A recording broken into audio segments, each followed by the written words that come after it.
Did you know the world's biggest Facebook group for Amazon is actually based in Pakistan? We've got the creator of that community on to talk about Pakistan e-commerce, how to hire VAs, and what products are the best to source in that country. Kitna cool hai? Kafe cool mere kashiya. Hello, everybody, and welcome to another episode of the Serious Sellers Podcast by Helium 10. I am your host, Bradley Sutton, and this is the show about serious strategies for serious sellers of any level in the Amazon world. And it is Sunday night here where I am in Pacific time, 8:30 p.m. And the reason why I'm recording a podcast right now is because I'm speaking to somebody from the other side of the world, all the way from Pakistan. Saqib Isho Pianika Shukriya. Did I say that right? All right. Yeah, that's exactly right. All right. Yeah. How's it going? Yeah, it's been pleasure to be with you. So yeah, it's pretty early morning here. So I think we're 13 hours ahead than you. So it's great to be live with you and sharing my experience and then obviously understanding more from your side and from our side. It's brilliant. I love it. I love it. Now, a lot of you might not have heard of Saqib, but guys, he's a big deal. All right. If you didn't know, by the blue check mark next to his name on Facebook, I mean, he has, people talk about, we've got the biggest Facebook group for Amazon sellers, anywhere. Helium 10 has got a pretty big group, and we've got about 40,000. He's got almost 10 times as many. He's got, as far as I know, the biggest group in the entire world for Amazon sellers, over 300,000 people. Just to give you guys an idea, 2 days ago, I just posted in the group, hey guys, guess what? I'm going to interview Saqib for the podcast. It already has over 1,000 reactions, likes, and over 100 comments. This group is massive. So Saqib, first of all, I just want to open this up to get to know you a little bit more. We always start this off getting like a mini life story. So were you born and raised in Pakistan? Yeah, so I was born and raised in Pakistan. My childhood and everything was based here. Okay. So then, this doesn't always lead to e-commerce. You're working on internet related things, but that doesn't always lead to e-commerce. So how is it that you first got introduced to e-commerce? Was it Amazon or was it something else? It was Amazon, actually. Fortunately, it was back in 2010 or 2011, almost 10 years ago, when I saw one of my friend was actually making tons of sales on Amazon and was actually leaving his job and was driving like big cars and buying houses and all that. I was like, what is this actually? So I just did it myself because he told me that you could create an account and then can sell things. He didn't tell me anything. He just tell that this is what he was doing because there wasn't any sort of trainings or anything like that and any mentorship. So that's how I started back in 2010 and failed really badly, lost so much money, basically. Like within 1 year, I lost all my savings. Because I was continuing to launch products because there wasn't any way to sort of rank it because I didn't know it. There wasn't any. What were some of these products that you were failing on? Do you remember what they were? I was launching like USB desks, USB drives, or something like this. I was launching something like portable chargers. Sometimes I was launching cables because it was like accessories, and all the time the people were complaining and was saying because it didn't work out and my device didn't work and these sort of things, which really creates the life of the product was so short and the quality needs to be maintained. I was sourcing from China and it was like sometimes it worked for 1 month and then after that it just gone blank. So it just I didn't find this actually long-term or sustainable business.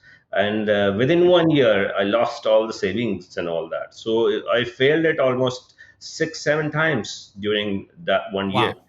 So, but that's a question that when I posted in your group that I was going to have you on the show, people were giving me suggestions for questions, and that was one of them. That somebody had said, "Hey, what was your motivation that made you keep going after so many failures?" So I was like, I didn't even know that he had failed, before, but it sounds like you failed a lot in your first couple of years. So what was it that you didn't just give up? I mean, your savings were gone. Why didn't you just say, nope, Amazon is obviously not for me? Well, I always wanted to do something for my own, actually, not really working for someone, because I always felt it. Even I was earning quite a lot of money, actually, in the job. But the question was, will I be doing this working for someone after 10 years, 5 years? I was actually in the middle of my young age. So this was the best time actually to start my own business. So after 5-10 years, I would be in a position where actually I would be building an empire. So I must have to start something. If it's not an Amazon, if it's not an e-commerce, there must be something. But at least I gave myself 3 years to try on something. I actually had in my mind that in 3 years, whatever I try for my business, I will need to survive this, because patience is really the key to success. It within 1 year, I didn't have the patience of failure, but I could be working for 30 years in my whole life for as an employee. So that's why this was the sort of I would say the motivation for me, that no matter what, I have to succeed. And there was a day when I did, and then that time I just forgot all my failures. Interesting. So, what was your first taste of prolonged success? I mean, because you said a few of those products that ended up failing, they did okay for 1 or 2 months. But what was your first taste of like success that actually lasted on Amazon? Yeah, I mean, it was one of the kitchen accessory product, and when the October, the last Q4 came in, and that product, when we had 200 plus reviews against that product, and this was sort of a product which went crazy. It was like 10,000, 20,000, $30,000 a day sales going on, and it was like a crazy day for us. Like, what the hell is going on? Because we were managing the inventory, obviously, because this was the key challenge for us, and the way trends were going high, because that time the tools wasn't really there. In 2011 I'm talking about, and it Yeah, wasn't yeah. any tool who could predict it, that this will happen, and this happened last year. So it was really surprise for me then when actually 2011 was life changing for us. I want to come back to your Amazon career in a little bit, but one thing before I forget, I have a very bad memory. So if I remember something, I'm like, I got to ask it before I forget again. But I think a lot of people in 2020, especially since the beginning of 2020, they started seeing the need to look elsewhere for manufacturing, and that was when China basically shut down for so long, and everybody had 100% of their products produced in China. They were like, oh my goodness, what do I do now? And so they started looking, whether it be India or Bangladesh or Vietnam or other countries. I'm just curious. I know different countries have like different materials that they're like specialized, in. For Pakistan, what would you suggest for someone, if they're from Europe, if they're from America, if they're from anywhere in the world, and they're looking outside of China, what should they look to Pakistan for production of? Well, for Pakistan, the biggest industry right now, which is growing rapidly, is the textile industry. If we look at our export for 1 year, which has grown like more than 80% of the growth year in year in textile industry.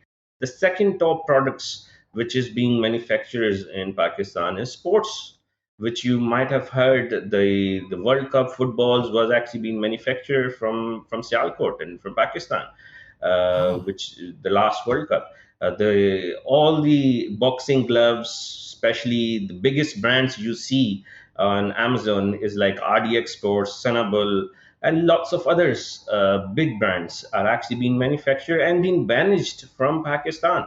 So it's actually a great opportunity for the people to source directly from the manufacturers, rather than they hire someone, a middleman from China in Alibaba or anywhere. Actually, mhm.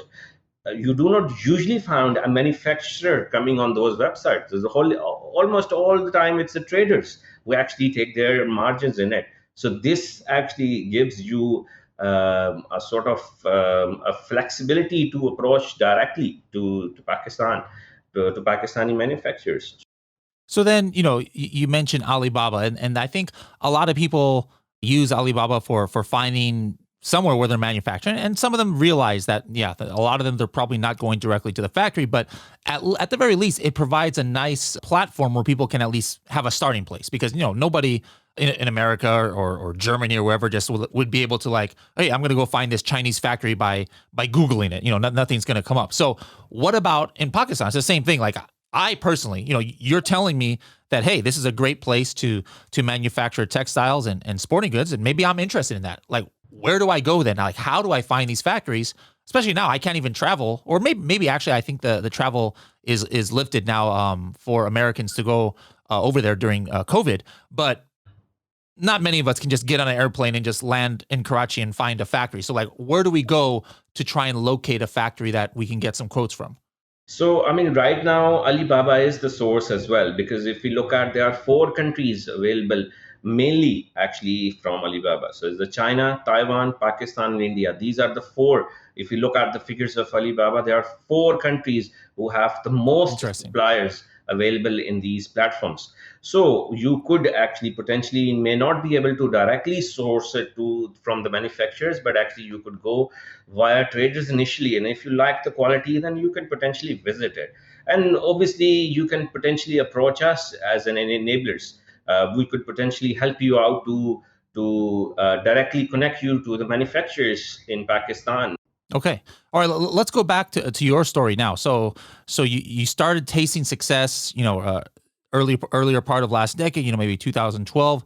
Like overall, from the last 8 years or so, do you have a rough estimate on all Amazon platforms, like how much your gross sales has been from you and your partners? That will be quite challenging to sort of say one number or something, but definitely it has gone to 7 8 figures easily during that time, in a month or so. And then during that we then built it other businesses as well, rather than we just rely on Amazon. And then we built it many other businesses and many other brands as well. So, for example, we never launched textile related products, and then we built many textile brands. We built sports brands, and then we just building up and then selling it, flipping it to the different Hmm. people, to the different world by selling on different websites and as well, rather than we just continue to sell it. So what we do Yeah. is we build it for like 2 3 years and then sell the business to the party who wants established business. Okay. Now we know there's no Amazon Pakistan. So what is the e-commerce situation like in your country? Like what is the equivalent over there? I'm assuming you've sold online in Pakistan as well. Yeah, absolutely. I did initially as well, but I mean, right now, as you said, the Amazon is not in Pakistan, but actually, Amazon has to come in Pakistan because we have forced Amazon to come in Pakistan. Because why you have seen us? Because you have seen that Helium 10 is being used by many people from Pakistan. That's why you have seen Hmm. what is going on. Like Amazon is not in Pakistan, but what is happening? The thing is that the people, there's a force building up, which we are, is the idea which we have given is, yes, you can study. We have given to teenagers, we have given to youngsters of Pakistan that there should be a passive income mindset. Do not just rely on education first, do not just rely on the degrees, but actually also build a passive income mindset and build a services mindset. And we're building like a army of people who are actually trained into e-commerce by giving their services to many of the successful Amazon sellers or for the new people. So I mean, Amazon. My prediction is Amazon should be coming in 2021, when they should have a Pakistan into their approved country list, because there's a big potential here, which they are actually really ignoring it. And that was one of the idea for me to come back to Pakistan and share my own success stories with the people. That yes, I am success. When the people says, what does success means to you? Well, my success means to me is when I make other people successful. So I went back to Pakistan in 2018 and then built this whole platform in last 2.5 years. We didn't start this years and years ago. We just started 2 years ago Hmm. with the aim to make Pakistan as an e-commerce hub. There's like 4 or 5 things you mentioned there that piqued my interest. What is like the number one website in Pakistan that people are doing their online shopping on? There is a website called, which is now owned by Alibaba actually, which is Daraz, Oh, wow. daraz.com or daraz.pk. This is one of the biggest websites. It's like same as How do Amazon, you spell that? DARAZ. So D for Delta, and ARAZ.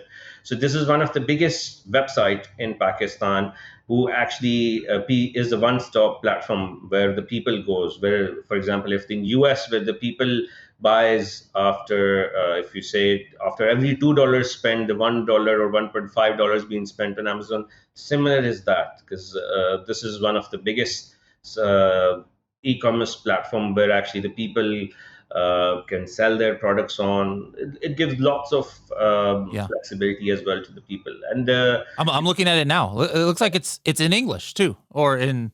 yeah, it is in English. Yeah. And Okay, then so can I, like me as an American or somebody in Europe, could we go and sell on this marketplace here, or no? It's only for those in Pakistan. no, I mean, as long as you can, obviously, you have to buy an inventory to be available in Pakistan. But yes, you Uh huh. can, and you can be Huh. able to sign up, same as any other person. And then you can same as do like fulfilled by Amazon, and this is the same thing. You can do that FBD, which is fulfilled by Draz.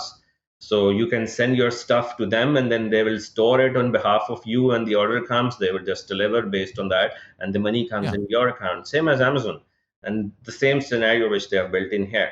And this is actually really the biggest platform in Pakistan, which is booming the e-commerce industry. And there are other platforms as well who are Okay. actually building up. The other thing you mentioned, and I think this is more for those listening to us from Pakistan, is a big roadblock right now is not just that there's no Amazon in Pakistan, but Pakistan, if I'm not mistaken, is not even on the approved country list for somebody who is applying to sell in Amazon USA. Is that still the case? Unfortunately, yes. Yeah. So what does that mean? Like, if I'm in Pakistan, I'm a Pakistani citizen, and I want to, I see, these Helium 10 videos, that you've made and others, and I'm excited to sell in Amazon USA. I mean, I know they do it. I know it's possible, but what's the process like, since they can't directly apply to sell on Amazon.com?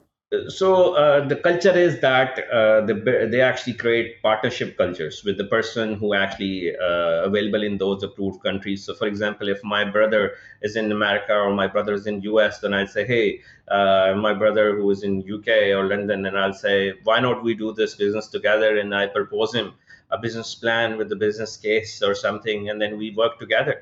And then if we say that you manage the all legal aspects, and I manage the inventory and all Hmm. that. So we work as a team, and Okay. that's how the culture is right now to work legally from Pakistan, Yeah. being as a seller, and from Europe, the Pakistani passports is acceptable, but the other markets, like for example. UAE, Saudi, and all those other markets are actually Yeah. being accepted. It's only the challenge right Oh, now okay. is US. Okay. All right, good to know. Now, another thing you mentioned, and I think this is applicable to almost any country in the world, is there are a lot of countries, even here in America, where there's a big section of the population which is maybe not making that much money, and they might think that, hey, I can't afford to sell online, and I imagine that's the same, if not more, of the case in Pakistan due to the lower wages. So then, it sounded like what you're saying is one pathway for people who come from this kind of demographic, where maybe they think they don't have enough to invest, is they maybe start off by just learning it and and offering as a service instead of offering products, like becoming either a consultant or virtual assistant. Is that something that you're saying? Like, is that one of your ways that you're providing Yeah, for those of Pakistan absolutely. to? Yeah. Okay. So one way is to work with someone who actually is something you want to do a partnership with. That's something you can sell with. And the second is, if you do not have that person or resource, or if you can't do it, then the second option is to learn this whole system and actually offer your services to the world. We all know that there are 3,000 sellers comes every day on Amazon, and 1.2 million sellers comes every year on Amazon. Wow. So there's a big potential definitely there. And what about the previous sellers? This is new sellers we're talking about. So the potential is there. Is like the one person can potentially earn $400 per month per client. So if we say to them that why not you manage to earn four clients, which means $1,600 as a passive income you can generate potentially, which is like 200,000 rupees in Pakistan, which is pretty good income for the person who can work from home as a freelancer. So this is the thing which we say is to learn the whole system, like one of the product hunting with technique which we teach by using Helium 10 and other tools, where the one approved product by using enablers criteria is the people are selling towards $300 to $400. if we have approved based on the criteria which we have developed, which is actually less chances of failure. Guarantee we do not give that, but actually it's just Hmm. based on the high demand and low competition based on our experience. And that's what the people learn and sell to the world, that this is the criteria based on the profit margins and lots of other things which we have tackled in. So there are many things to offer, right? If you can't sell it, offer as a services. Okay, interesting. Now, here's a. I just like to talk about this in general, but then specifically since you have experience in it. But if you hire somebody in person, I mean, I'm in a company and I'm going to hire somebody. There's always like this stage of, I don't know if, maybe that they did a great interview, but who knows if this person is going to work out, even when they're right there in the same office as you. More so whenever you're hiring somebody away, and it doesn't matter what country it is. And I now in America, there's so much remote hiring. Even Helium 10 before was always only hiring people who could come to our office, but now we're all remote, at least until this virus is over. So we've got people who are working in Florida and New York and different places, and still there's always like, I wonder if they're going to work out. How much can I trust this person? Even more so when we're talking about a hiring that's outside of the country. So first of all, just in general, what can you say to Amazon sellers out there who are looking to, not just in Pakistan, but any other country? What are some good ways that, is it questions that they ask in the interview process? Is it asking for some kind of proof or something?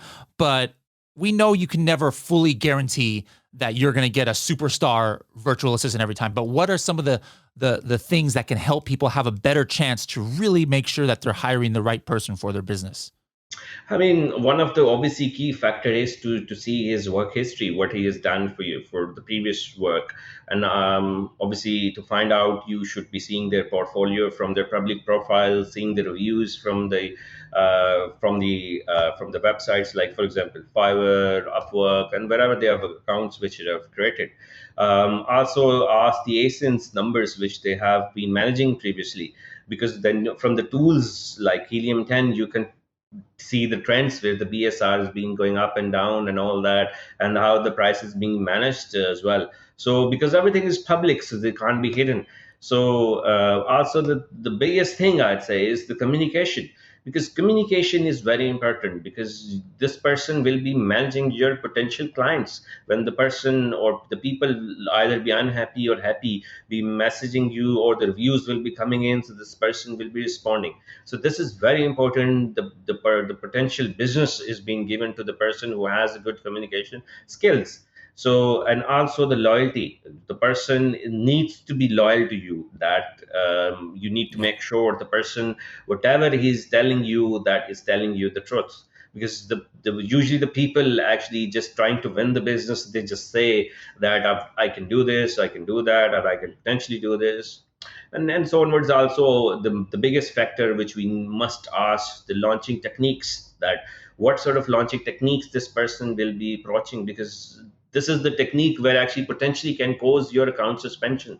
Because we knew that the way people take reviews, the way people juggle things to get to the page one and all that, where the tweak keywords and all this is the thing which you should understand on your own before you even hire a services provider or virtual assistant. Because if Hmm. you do not know things on your own, whatever he would say, you would believe it. So you must Yeah. learn things on your own. There's a lot of people who maybe they've never had enough money to hire a virtual assistant, or they didn't think that they were big enough, or they've been always scared. But just to get people excited about the potential, like what's a couple brief success stories you could say? Like, there was Enabler's virtual assistant who almost on his own managed a 6 or 7 figure account, or using your techniques that you teach about product research. Some Amazon seller hired somebody from, as a virtual assistant, and they found a product that eventually made, $500,000. Or what are a couple real experiences that just come to mind that you can share that'll get people excited about, man, maybe I should look into hiring somebody.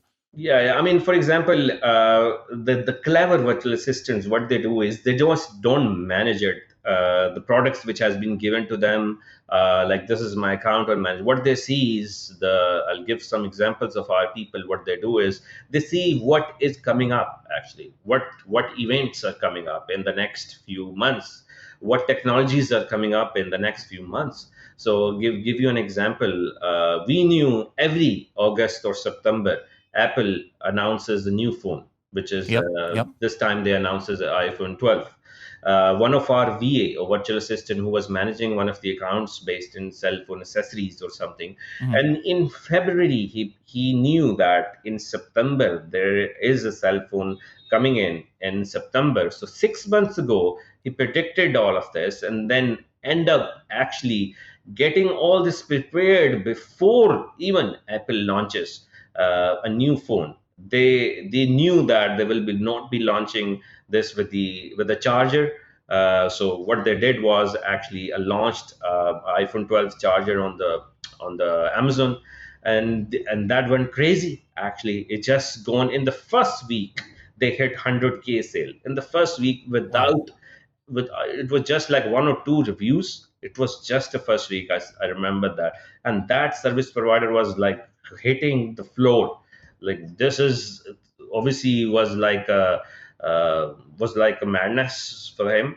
And these sort of Mhm. things, for example, we knew that Christmas peak season is coming in, so we look at the seasonal products and hit and try on those. We knew the Christmas is there around the corner, what sort of things which will work out, and these sort of ideas and all that, which actually is really the job for virtual assistant, which should be looking at to hit those figures. Obviously continue to manage the long term products, like which will work in all the seasons, but these ideas can really give the boost to the existing business, where they continue to give to, rather than just be as a robot to manage and give these sort of things, because he Yeah. knew that if he will grow the business, then he will be asking more money.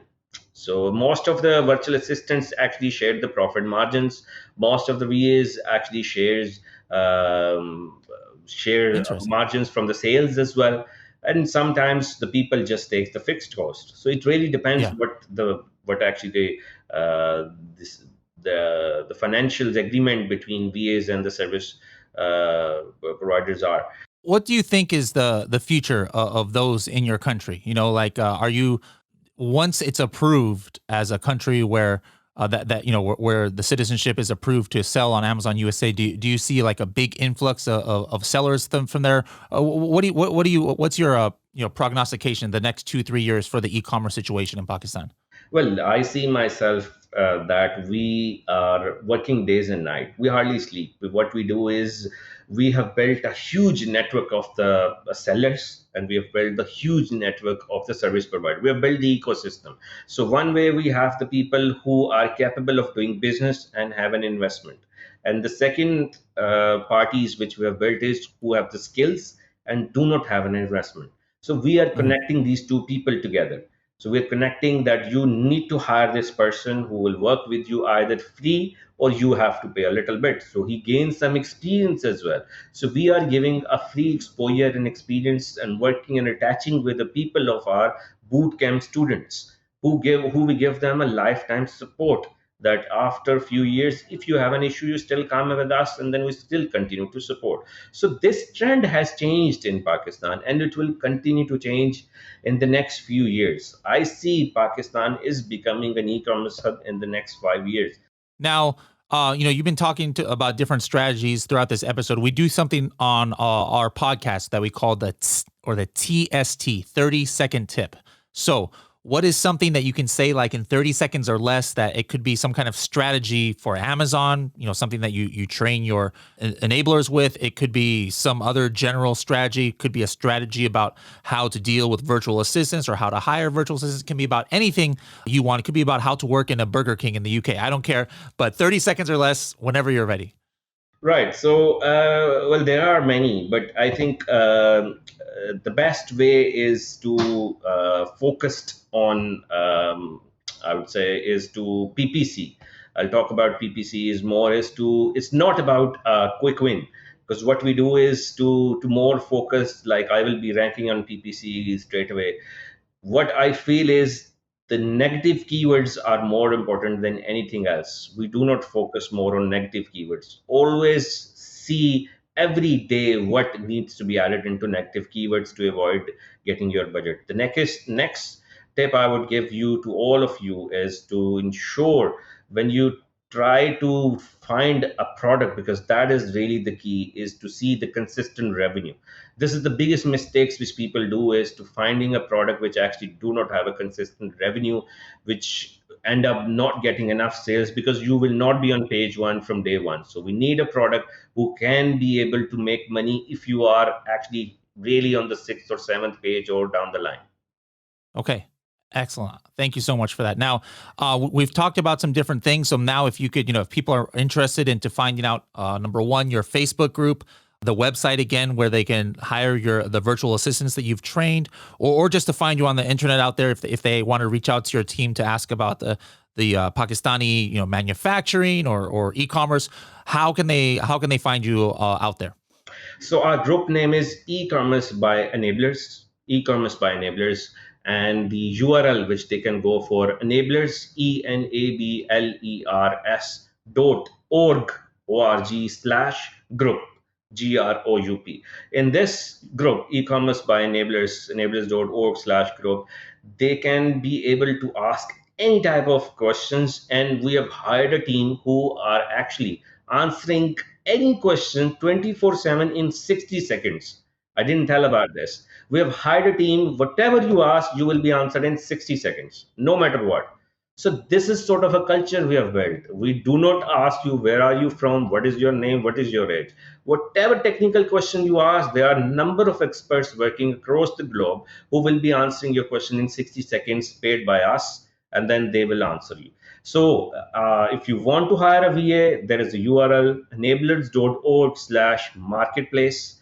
They can hire a bunch of virtual assistants. They can hire lots of services from there. And it's all about Amazon and e-commerce. Obviously, a lot of the big events, in-person events and things have been postponed. But I would imagine 2021, especially with people getting vaccine, that might come. So the first big Amazon event, would you accept me to come to visit and be able to meet you guys in person? I can assure you the whole Pakistan e-commerce industry will be coming on airport to welcome you if you come in Pakistan. I'll bring the whole people. It will be like a huge crowd over there, charming. Awesome. I love the crowd over there. I mean, I've never had the kind of reception, like when I did that live video in your group. And even I just posted something, 2 days ago about this, and I got maybe 330 friend requests and everything. So I definitely want to meet some of these enablers in person now. Right. All right. Thank you so much for joining us. And absolutely, I want to reach back with you end of next year, maybe beginning of 2022. And let's check out that e-commerce situation in Pakistan at that time.